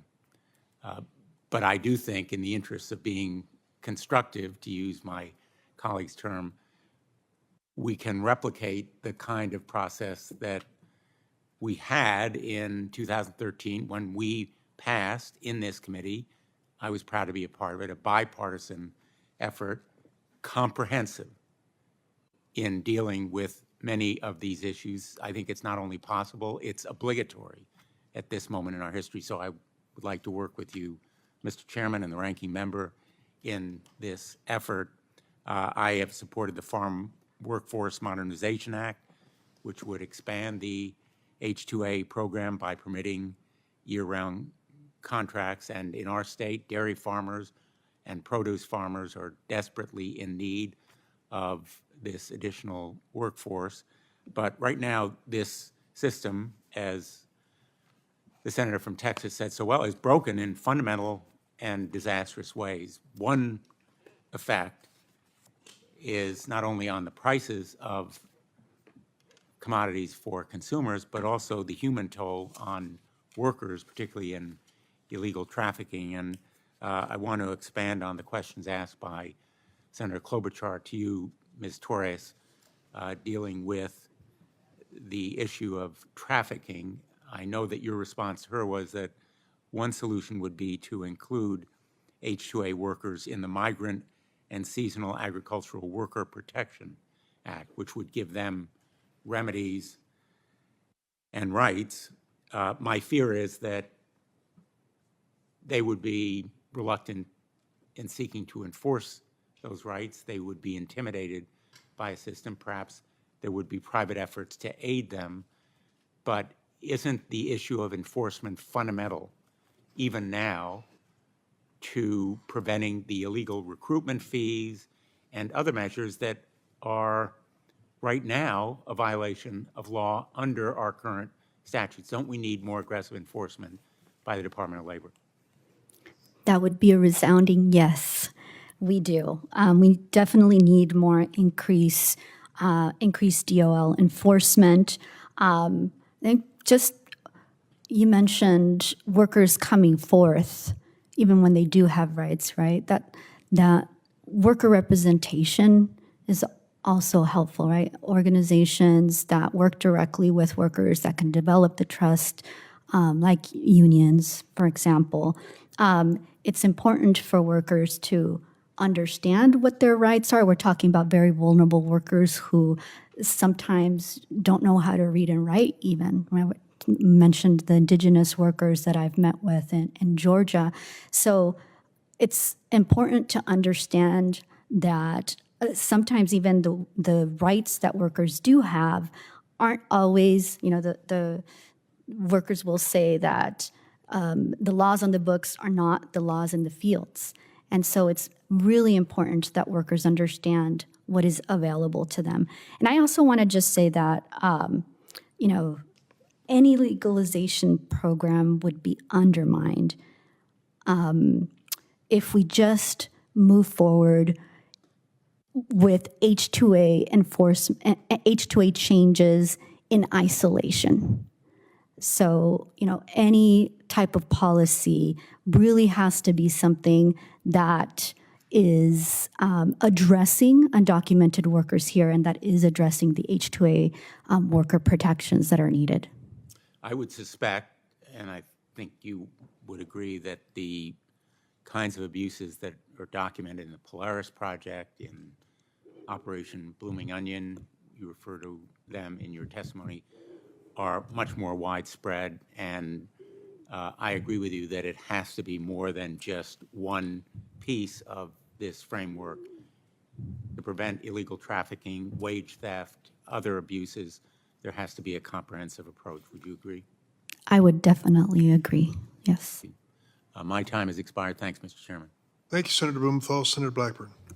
Thank you, Mr. Chairman. I want to pick up where Senator Cornyn left off and really focus on the timing of this hearing. And this issue at the southern border is something that is of paramount concern. And this year, with you as the chairman, we have not had a single hearing that really focuses on the crisis at the southern border. And we know that girls are being trafficked, they are being raped. We know what is happening with all the fentanyl that is coming into this country. We know the numbers of illegal migrants that are coming into this country. And while Title 42 and the expiration of Title 42 loomed, this committee Instead of focusing on that and the issues, subsequent issues, we had a hearing about delegitimizing the Supreme Court. And we have literally focused on so many topics, just about everything except what is happening at this southern border. We did have Secretary Mayorkas come before us. He basically refused to answer any question. You mentioned earlier the concern with child labor laws. That is something that concerns me also. But Secretary Mayorkas and Secretary Becerra, they've lost 85,000 children. They don't know if they're being trafficked. They don't know if they're alive or dead. They don't know if they're in work gangs. They don't know if they're being abused. But, you know, Mr. Chairman, I think we need to focus on the entire crisis at that southern border. Now, in January of this year, and Mr. Carr, I want to come to you on the question, DHS proposed a new rule that would increase the application fees for the H-2A visas. Now, I think one of the things that is so troubling to Tennessee farmers that I talked to is here's this new asylum program fee, which would charge employers seeking to sponsor immigrants for certain work visas an unprecedented $600 per visa. Now, Tennessee farmers tell me that this is something that is making it just about unaffordable. And of course, the fee is going to be there to support what is turning out to be a broken asylum system. And what frustrates a lot of our farmers is instead of rewarding people like you that are bringing in legal H-2A through a legal process, those that are able to be H-2A workers, that they're paying this fee, and then the fee is being used to prop up this illegal entry. And those that are trying to do it right are the ones paying the cost in more than one regard. So I've enjoyed listening to your testimony, and you've been at this for years. And I want you to talk about specifically about this proposed rule and the impact that that is going to have on farmers like you. Thank you very much, Senator. So the Department of Homeland Security, and their justification for their fee increase, which they said they needed more staff and it was costing them more to do the applications, also put in there that a portion of the increase would go to paying for the asylum process. This is putting that burden on the workers, the employers such as myself that are doing it legally and properly to pay for illegal workers coming to this country claiming asylum, which has nothing to do with agriculture. So I asked the question, why should agriculture be paying for this process? Well, and what I hear from farmers is there is no efficiency that they are being given in this process, that it's still taking them longer for this backlog to be cleared and to get people cleared, and sometimes the crop is already ready for harvest before they're getting the okay, that there does not seem to be any urgency from DHS. Is that what you're seeing? I've seen those cases. What you have is a problem with the application process in itself. You have the ability for the Department of Labor to basically request further evidence or give a notice of deficiency just because the complexity of the program. As these notices of deficiency go on, the time frame of getting your workers moves out further and further. If we streamline the H-2A process and made the application system more easy, allow for an attestation where the employer can certify that they understand the rules of the game and they will abide by the rules of the game, we could then get our workers in much more timely manner. Right now, we're not able to apply for H-2A workers. It's more than 75 days out from our data need, but no less than 60 days from our data need. That's a 15-day window that we have to work in, and then we have to try to figure out all the hoops and hurdles that we're going to get. I've had notices of deficiencies on a contract written the year before that had no notices of deficiency given back to me the next year because a different reviewing officer looked at it and chose that there was something wrong with that application. Those inconsistencies are what's driving these delays. Thank you. That's helpful. Thank you, Mr. Chairman. Thank you, Senator. I'd like to address the issues which you directed to the chair when you suggested that we did not have a border security hearing. You were present, were you not, when Secretary Mayorkas came before us? I know you did, and it's an annual appearance by the Secretary, which was not the case before I took over the gavel. And he was here for virtually 3 hours, all about border security, start to finish.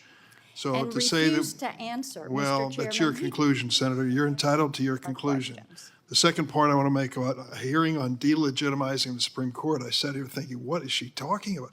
Well, of course, it has to do with Clarence Thomas and the gifts which he received and whether the Supreme Court of the United States should have a code of ethics like every other federal court. That is your construction of delegitimization of the court. I don't see it that way.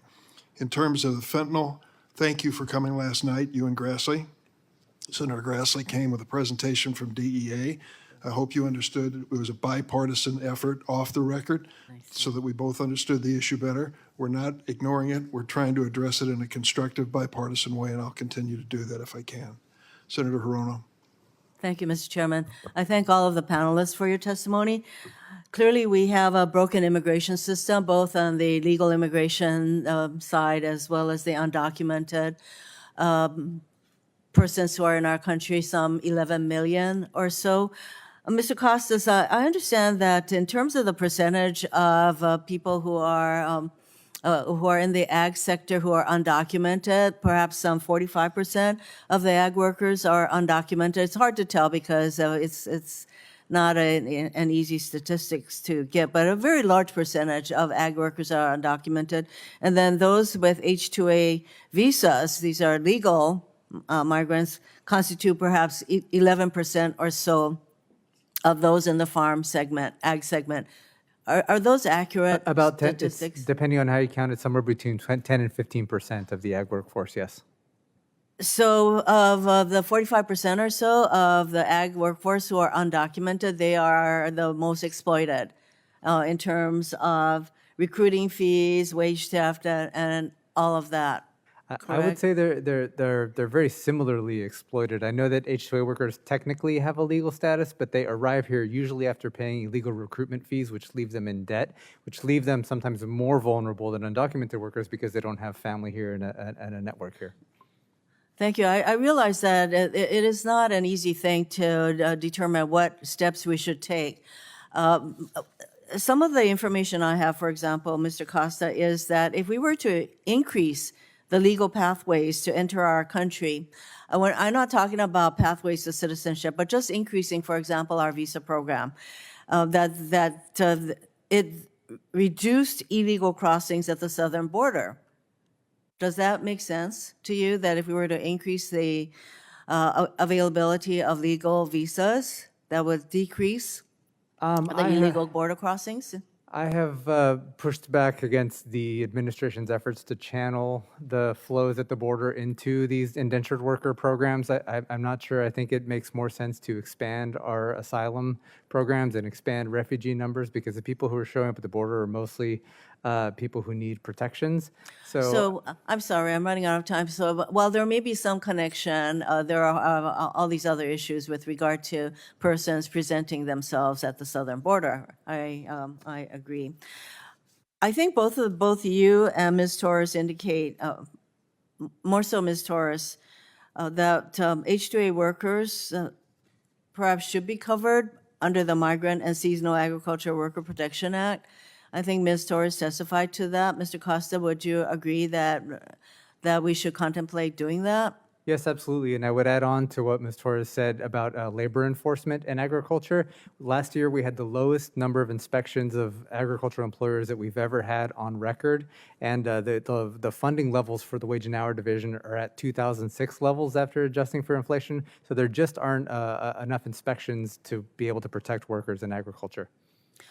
Do the other panelists agree that that putting everyone, all these workers under the Migrant and Seasonal Agricultural Worker Protection Act would make sense as opposed to having two regimes, you know, the H-2A regime.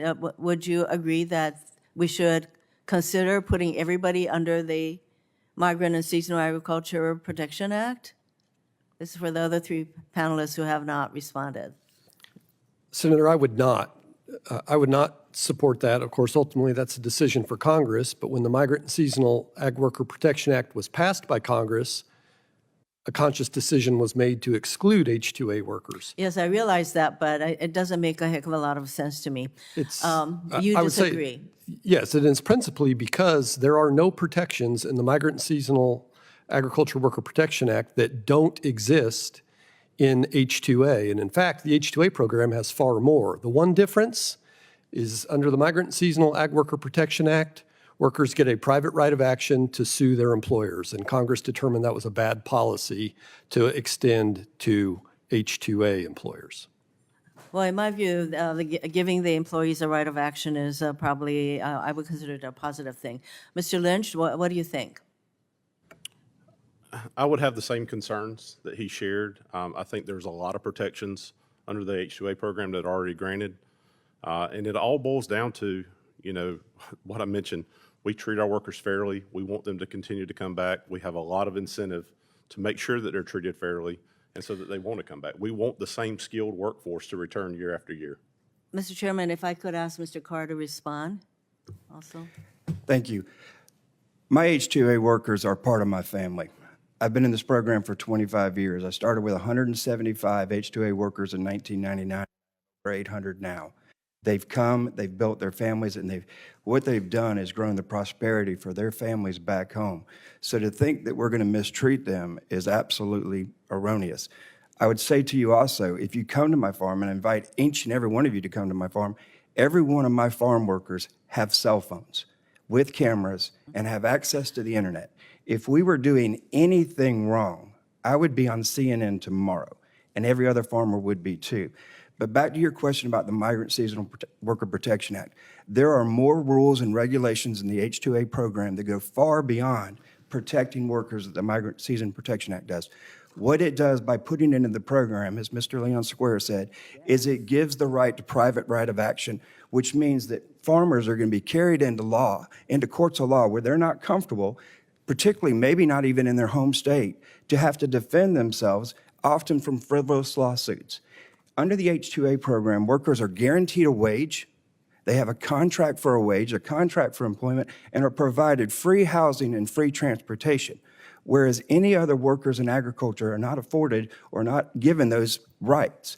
So I wonder why, what is the motive for putting the Migrant Seasonal Protection Act into the H-2A program other than having access to sue in the courts? Mr. Chairman, since that we have some of our panelists testifying against the migrant and seasonal ag workers regarding the private cause of action, could I ask a question of Ms. Torres on that point? Yes. Or Mr. Costa? Give you a data point on it as well. Under the Migrant and Seasonal Agriculture Worker Protection Act, where workers do have a private cause of action, are we seeing thousands and thousands of private lawsuits in this area? Mr. Costa, perhaps you're the person to answer.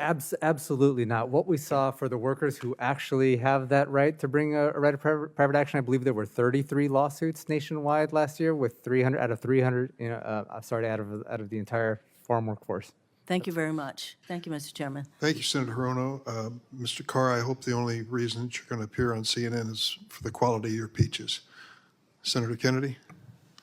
Thank you, Mr. Chairman. It seems to me that America was born on a farm. And you can't operate a farm without workers. We can't feed ourselves or our world's neighbors without farm workers. And sometimes we need help from neighbors who live in foreign countries. Is that a fair statement, Mr. Costa? Yes, I believe immigrants play an important role. Mr. Costa, do you believe that illegal immigration is illegal? Under the statutes, yes. Okay. Mr. Sakara, am I saying your name right? Do you agree with that statement? Yes, sir. Mr. Costa, what grade, A, B, C, D, F, would you give President Biden's administration on combating illegal immigration? I don't know what grade I would put it. I think they've made some useful improvements, but I think that the border there's so much money going to the border that I think the border is mostly secure. People are mostly turning themselves in. They're not really crossing the border without authorization. You can't give a grade? You're an expert on immigration, and you can't give a grade? Oh, I guess if I had to, I'd probably be about a C, right in the middle somewhere. A C or a D? A C, because they kept some Trump policies in place. They've made some improvements. They're Right. sort of in between. Okay, how about you, Mr. Sakura? Are we grading on a curve, Senator? No, sir. I would be generous and say a D minus. Okay. All right.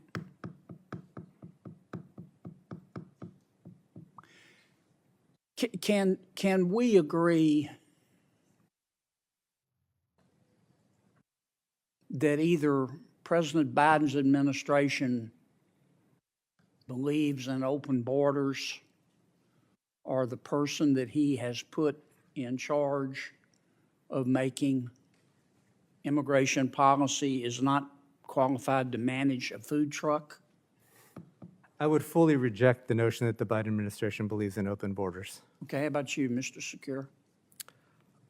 At the risk of being too lawyerly, I might be interested in the definition of open borders. I think it's certainly fair to say there is a lack of significant enforcement at the border. And in fact, my clients who Well, let me try to put a finer point on it. Right now, we have conscientious farm workers who live in other countries, some of whom have worked here before. We have Nigerian doctors. We have German engineers who are waiting years patiently in line, trying to follow the rules of legal immigration to come into our country. But yet, the Biden administration will welcome anybody who can either secretly or less than secretly come into the United States from the southern border. Is that not correct? I don't believe so. I believe that the people showing up at the border are mostly seeking humanitarian protections because there's a dire need in this hemisphere. How about you, Mr. Secure? Do you think that my description is correct? I do, Senator, and that seems to be obvious from watching the evening news. Well, the agencies responsible for the legal immigration system, Mr. Costa, are failing to process applications promptly, aren't they? I would say it depends. For low-wage work visas, they are mostly processing them quite quickly. Well, we've got a backlog of 24 million applications. What do you mean it depends? It depends on which visa you're talking about. I would say for H-2B, for instance, the USCIS prides themselves on how quickly they process those visas. When it comes to other things like work permits, they've been slow, and I think the problem is that Congress has not appropriated funds for them. They have this fee-based structure. It's always money. We now have a larger federal budget adjusted for inflation than we've ever had in the history of the United States of America. But with all due respect, always the money. Mr. Secure, what kind of job do you think that the Biden administration has done with legal immigration with the 24 million person backlog? I think any fair estimation is that it's poor. Well, can we agree that legal immigration is good and illegal immigration is bad? I would think so. The country is founded on immigration, people coming here from other countries. Legal immigration is good, yes. Does anybody disagree with that statement? Does anybody want to defend the Biden administration's 24 million people backlog in illegal immigration, but yet millions have come illegally across the border? Does anybody want to defend that? Anybody? Thank you for being here. Senator Padilla. Thank you, Mr. Chair. I want to thank you and Ranking Member Graham for convening this hearing. There's limited time and a couple important questions I want to make sure to get in, so let me get right to it, and I'll ask responses to be under a minute, if at all possible. Clearly, we've established today that farm workers play a critical role in ensuring our domestic food supply is both secure and sustainable. Farm workers, and I've seen this firsthand, work in jobs that are among the most dangerous, the most strenuous, and yet the least compensated in the country, and far too often with the fewest labor protections. As Mr. Litch stated in his testimony, food security is national security, and that could not have been clearer than what we all saw during the height of the COVID-19 pandemic. It's one of the many reasons that the first bill I introduced in the Senate was my Citizenship for Essential Workers Act. My first question is for Mr. Costa. Agricultural workforce industry employs about 400,000 workers. Given the significant overrepresentation of undocumented immigrants in the industry, how could providing a pathway to legalization for farm workers bolster the U.S. economy and trade relations? Well, it would bolster the economy by allowing immigrants to have rights in the workplace, labor and employment rights, and be able to better themselves, and their wages would rise, and they'd be able to pay taxes and have just the security of being able to go to work. And I would say it's actually 800,000 workers in California. 400,000 is full-time jobs, so it's a very large number of workers that need those protections. Thank you. I'll just add to that that they are paying taxes into programs that they're not eligible to benefit from. So it's a net benefit to the federal government and to the U.S. economy. Second topic, as temperatures continue to rise across the country, more and more workers, including farm workers, are at increased risk of heat illness, which can often lead to not just cramps, but organ damage, heat exhaustion, stroke, even death. In fact, according to a recent Public Citizen report, heat stress is expected to kill 2,000 workers and cause an additional 170,000 workplace injuries across the country. That's why I've introduced the Asunción Valdivia Heat Illness and Fatality Prevention Act. Ms. Torres, can you discuss what protections exist for farm workers currently that suffer from heat-related injuries, or what Congress can do to better support these protections? Thank you, Senator. Well, for most farm workers, there remains no requirement that would provide access to shade for periodic breaks to be able to get a reprieve from the sun, something that basic at the national level. There is no heat standard. And clearly, the bill that you have introduced, Asunción Valdivia bill, would basically do what we have done in California, where farm workers do have access to be able to take paid breaks whenever they need them, when it is hot, so that they can get that reprieve, and the type of water and access to water that they would need. So these are all very important things, and so we certainly encourage having the Asunción Valdivia Act pass. California is only... I was just going to add, and to be clear, we're not talking about shade and cool drinking water as a luxury or as a comfort. Basic. We're talking about basic protections and conditions that are on a very regular basis. In other parts of the country, but particularly the West, temperatures of 110, 120 degrees from sunrise to sunset. Extreme weather conditions. The last topic, if I can get to it quickly, deals with worker protections. Despite the grueling and dangerous work, farm workers themselves often struggle to feed their own families because of low wages. In fact, official data tells us 1/3 of farm workers live below the poverty line. I actually think the real number is bigger. Fewer than half have health insurance or paid sick leave of any kind. They do not qualify for unemployment insurance or other social safety net programs because of their undocumented status. And most farm workers do not have the right to collective bargaining. And without that, they can be retaliated against for organizing, for reporting unfair labor practices, or even complaining about working conditions. That's why I've introduced the Fairness for Farm Workers Act last Congress that would have guaranteed overtime. Simple concept, overtime pay and additional minimum wage protections for farm workers. Can you describe for a minute what some of the protections that have been gained in California and how they've helped workers? Absolutely, Senator. Well, overtime pay, as you mentioned, is something that farm workers around the country don't usually get to experience. And so in California, we were able to pass an overtime law that allows for farm workers to be able to get overtime after 40 hours worth of work. Prior to that, workers could work up to 60 hours or more. That's 6 days a week, often working 10 or more hours a day. And so what time do they get to spend with their children? You have farm workers now who are able to spend that time with their kids. They are able to get overtime like any other worker after they work those 40 hours. So it makes a huge difference in the quality of their life. But in addition, for their paycheck, right? It makes a difference to be able to get paid for the very deserving backbreaking work that they do. Thank you. And Mr. Chair, I know my time is up, but I just can't help but to request a fact check.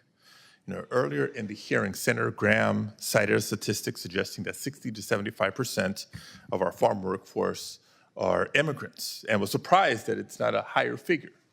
My understanding is that 60 to 75% figure refers specifically to undocumented immigrants. If we were to add lawful immigrants, visa holders, and otherwise, the figure would clearly be a lot higher, and I'd be surprised if the total figure isn't in the mid to high 90s. Senator Graham also implied that providing permanent protections for farm workers would serve as a magnet for migrants and lead to a surge at the border.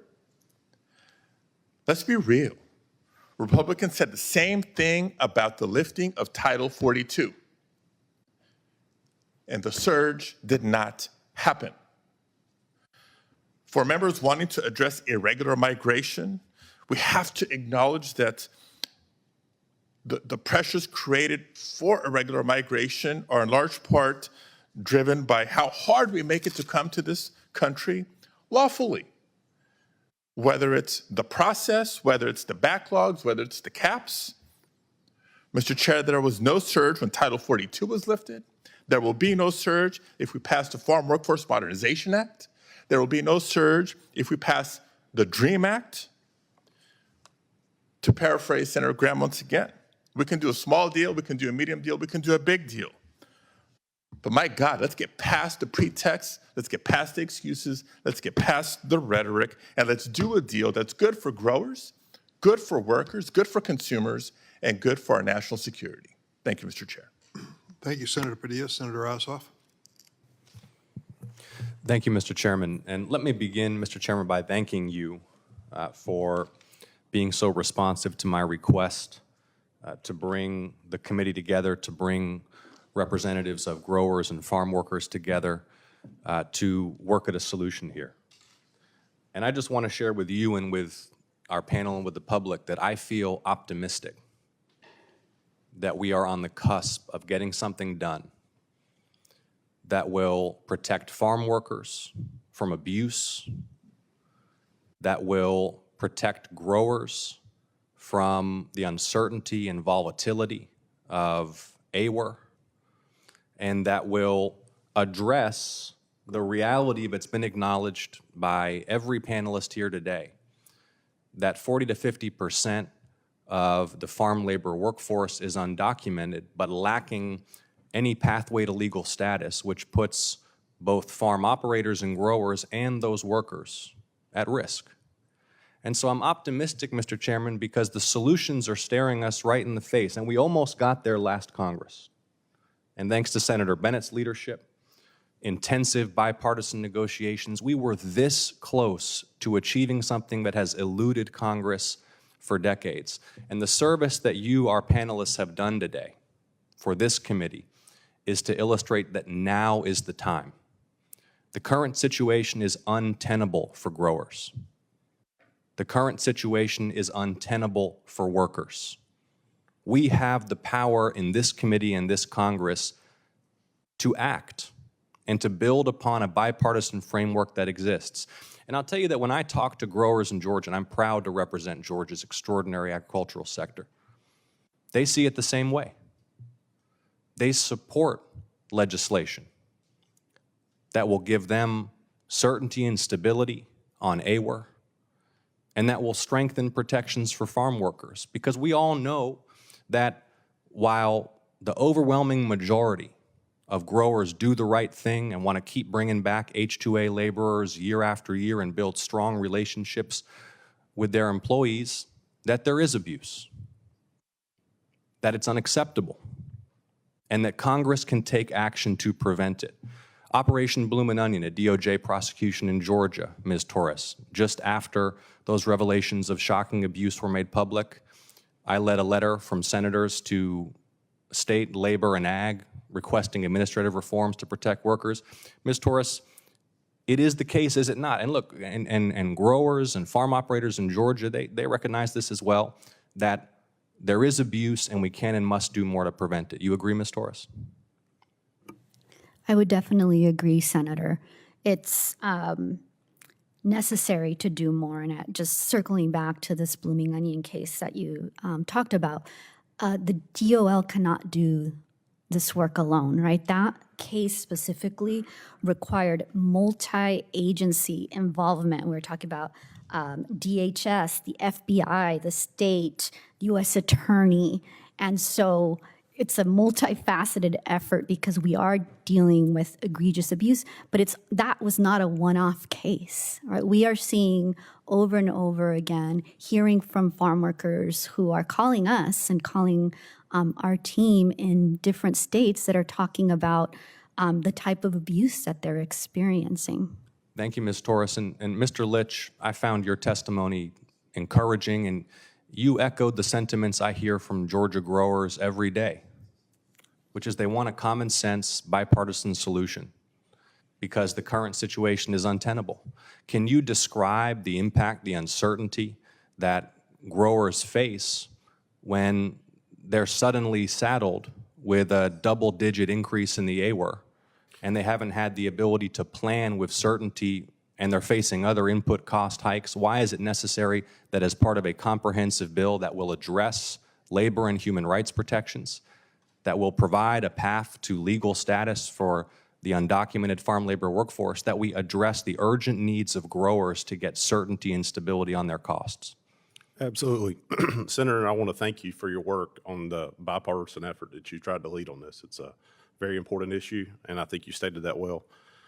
As far as the uncertainty related to the AWR, we just don't have enough time to plan. We cannot, no one could rightfully say that they could manage a business that you could foresee a 15% double-digit increase literally in 30 days. And no one would manage their business that way. And we can't either. We as growers can't either. The costs are just unsustainable. So the effects that it will have on us is that we will just have to look at the crop mixes that we produce. We have a major operation in Moultrie, Georgia. We're proud to be Georgia grown. And we want to keep it that way. So we want to be able to grow the diversity of crops that we have there. But we have to have some certainty around the wage rates for sure. Well, thank you for your work in Georgia. And let me just close, Mr. Chairman, by saying that if we can just disentangle this from Washington politics, we can strengthen labor and human rights protections for workers, which is urgently needed. We can address the need of an undocumented farm labor workforce, and it's a need shared by those workers and growers to get on track to legal status. And we can address these issues around the AWR that are causing so much instability and so much uncertainty for growers in Georgia and across the country. What it's going to take is political will, and I want growers across the country to know that we're this close, and we need voices raised across the nation for Congress to take up that legislation that was almost passed at the end of the last Congress, sit back down at the table, and pass legislation to address these issues. Thank you all. Thank you, Mr. Chairman. Thank you, Senator Assoff, and once again, I want to thank you and Senator Tillis for requesting this hearing. Senator Whitehouse, then Senator Welch. Thank you, Chairman. First of all, let me say that I don't know that there's a better chairman and ranking member to breathe a little life into immigration reform here. I've been involved in at least 3 separate bipartisan immigration reform efforts. You've been at the center of many of them, particularly with respect to the Dreamers, and Ranking Member Graham has been heavily involved in them. And hearings like this, I think, give us some hope for some significant progress. So there's also obviously real problems with not having an adequate farm workforce, and I'd like to ask Mr. Costa, American families saw food prices jump pretty dramatically recently. Do you assign any connection between that price jump and labor disruptions, inadequacy of the workforce, food left in fields, and the difficulty of farmers finding a steady and reliable workforce? Actually do not. My colleagues at the Economic Policy Institute have shown that most of the price increases from inflation have come from corporate profits and not from labor costs. There just isn't a connection there. And would it be to our advantage to have a more reliable and stable farm workforce, both in the farming community and for consumers? Absolutely, no question. That is why. I'm asking you an obvious question, but it'd be helpful to have you just go ahead and explain why. Because we need having an adequate food supply is a national security issue, I believe, and I think that farmers need to have the workforce that they have, and farmers in the agricultural industry plays a very important role in many communities, including the one that I grew up in. Mr. Chairman, I'd like to follow up on Senator Padilla's comments about safety and respect for the farm workforce. And with the Supreme Court now so much the center of attention, I'd like to just recall the Cedar Point decision, which barred union access to farms. Like so many of the decisions of this court, this was a partisan decision. It was 6-3. Like so many of these decisions that undo precedent and advantage corporations over regular people, this one was heavily populated with front group amici and even front group litigator groups. In fact, the litigation was such a sham just to get an issue to the Supreme Court, where the litigation groups knew they'd get a partisan victory, that they actually went into the lower courts asking to lose. Think about that for a minute. I've tried a bunch of cases, and I've sure as heck been around a lot of trials, and I've supervised a lot of lawyers who try cases, and going into court and saying, Your Honor, I'd like to lose and as quickly as possible, that's not something you see much. And then getting up to the Circuit Court of Appeals and saying, Your Honors, we'd really like to lose and as quickly as possible. I think that kind of behavior sends a very strong message about how predictable this court is and why. And we don't talk about Cedar Point as much as we do about, say, Janus, the labor case, Friedrichs, its predecessor, which had these same characteristics of front groups coming in. In the case of Janus and Friedrichs, the front groups actually swapped position. So in one case, they're the litigating group. In the next case, they're the amicus group. And the amicus group in the front case becomes the litigating group in the second case. And the lawyers go in saying, Your Honor, we'd like to lose and as quickly as possible. It's a telling signal about what is wrong at the Supreme Court, and I wanted to remark on that today. Thanks very much. Thank you, Senator. Senator Welch. Thank you very much, Mr. Chairman, and to Ranking Member Lindsay, and I want to associate myself with the remarks of all of my colleagues. You know, Vermont, it's the dairy industry that is absolutely critical to the well-being of our agricultural economy. They really account for 2/3 of the milk supply in the New England market. And also in Vermont, all of us who are not farmers benefit by the custodial connection they have to keeping 80% of our open land open. And our farms need workers, and workers need protections. And everything I've heard from the panel suggests that you agree with that. We've got to fix this, and it's really caught up in the situation at the southern border, and that becomes an excuse not to do anything that can be done concretely that will be beneficial to the agricultural community and agricultural workers throughout the country. You know, in Vermont, it's dairy. I guess in Georgia, you claim it's peaches. We got some pretty good peaches in Vermont, but we'll give you that for purpose of discussion. But the point here is that local agriculture is incredibly important to the well-being of all of our communities. And it is dairy in Vermont, it is perhaps peaches in Georgia, but bottom line, all those farms need the workers, and I appreciate the comments that you've made. And the problem is in Congress, because instead of coalescing around doing something that will be beneficial to the agricultural sector that is part of our local regions, the specter of doing anything that politically can be seen as winning or losing on the whole southern border situation gets in the way of us doing anything that would be beneficial all around the country. So a big issue for us in dairy is that the H2A program is not available, and you got to milk cows 365 days a year. So having seasonal workers as opposed to permanent workers just doesn't work. And you know, in my discussions with our workers, I went to the Open Door Clinic, which is a healthcare facility that was started by some volunteers in Middlebury, Vermont, for many of the agricultural workers. Initially, farmers were somewhat skeptical and apprehensive because there's legal questions that everybody's living with, looking over their shoulder all of the time. But this Open Door Clinic is now embraced by the farmers. It's been a tremendous benefit for the workers. But you know what? It's pretty shocking to me that that has to be a big deal. Shouldn't you be able, in the total plain light of day, go see a doctor for a medical situation?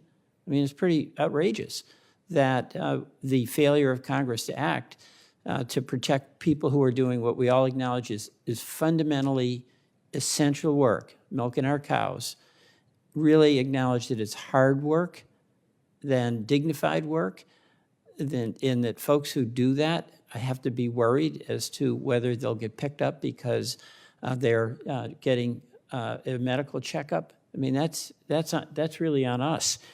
So, you know, my hope is that we will be able to come around together to pass something comparable to what I voted for when I was in the House last year, and that's the Modernization Act. And is there anyone on the panel who would like to just comment, just go down quickly about the benefits of Congress coming together on that bill? And I'll start with you, Ms. Torres, and thank you for all your work over the years. Thank you, Senator. Appreciate that. Yes, we've been working on this for 2 decades now, and as you mentioned, the Farm Workforce Modernization Act was incredibly important. I mean, that we really showed on the farm worker movement side that we were negotiating and compromising in good faith. You mentioned the year-round jobs. You know, in the context of legalization for undocumented workers and further protections for H-2A workers, we actually compromised on that.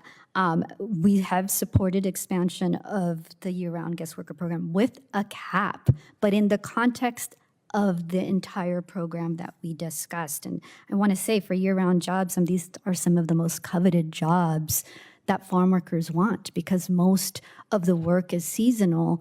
Workers who are U.S.-based, domestic, citizens, lawful permanent residents want these types of jobs. And so, you know, we need to have a conversation in addition to the FWMA, and when we're talking about the adverse effect wage rate, that farm workers need to be making more money, not less. Okay, thank you. My time is up, but I want to thank the panel and my colleagues. I yield back. Thanks a lot to my colleagues on both sides of the aisle for coming together for this hearing. It's timely, it's important, and I really believe it's a test for Congress. One of my colleagues was asking for grades on the performance of the president. What would be the grade on the performance of Congress when it comes to immigration? Failed grade, I'm sure, by every standard. To wait for 30 years and to watch the situation grow as desperate as it has, not only at the border, but with businesses and farms represented here today. I've been involved in this immigration debate. My mother was an immigrant to this country, I proudly add, and I think I've made a contribution as her son, as my kids will too. That's part of America. Immigration has made us what we are today. But there are members of Congress, make no mistake, and I won't name names, who believe that we don't need one single immigrant, not one, for any reason. They believe that passionately, and I know because I've heard their speeches over and over again. So we have a challenge. And the challenge, I think, is to do it right and do it quickly. Now, that may be too much to ask with a divided Congress, but we certainly should put the effort into it. I've been involved in comprehensive immigration reform, and I believe that is the only way to address this, to say, I'll just pick my immigration issue, and I don't want to talk about anything else. Everything's connected, my friends. This is a connected nation and a connected economy, and we ought to have a sensible policy. Look what's going on at the border now. We are saying if you come across the border with an appointment, we'll consider your case. But if you're turned away and you try to come back a second time, you'll be disqualified for 5 years from ever returning. Guess what's happening? Fewer are coming. They don't want to get that second time jeopardy. That's understandable. We also say that if you had immigration quotas for certain jobs, people will line up to take those jobs. They believe they have a chance to get from their country to our country in a legal fashion, and that is appealing to them. I've talked to the folks coming off of those buses in Chicago over and over again. I cannot imagine Carlos taking his wife with a nursing infant and a 4-year-old daughter and making that trip through the Darien Gap. I've seen what circumstances they face, how desperate they have to be. And their first question to me in Chicago is not, where is the welfare office? Their first question is, when can I go to work? Anything, tell me, Senator, anything. They want to work and they want to work hard. And I believe, I thank Mr. Litch and Mr. Carr for being here. I believe that you are conscientious, fair-minded people and are trying to make a living and a very tough job running a farm operation. There are people who take advantage of other people in everything, in business, in farming, in politics. It happens. And I wouldn't lay any of that on you. I believe, based on my impression of your performance today, that you are in it for the right reasons. So now what are we going to do? Senator Ossoff, you're in charge of this, my friend, from this point, to talk about the next step. And I want to rely on you and Senator Tillis, who asked for this hearing, to meet with Senator Bennett, which I'm sure you've done already, and to talk about a practical step to move towards some bipartisan hearing or markup in this committee so we can get this issue moving. We've got to get off dead center and do something. And I think we're the only committee that can on the Senate side. And I'm looking to you for inspiration and leadership. And I know you'll deliver. With that, the Senate Judiciary Committee stands adjourned.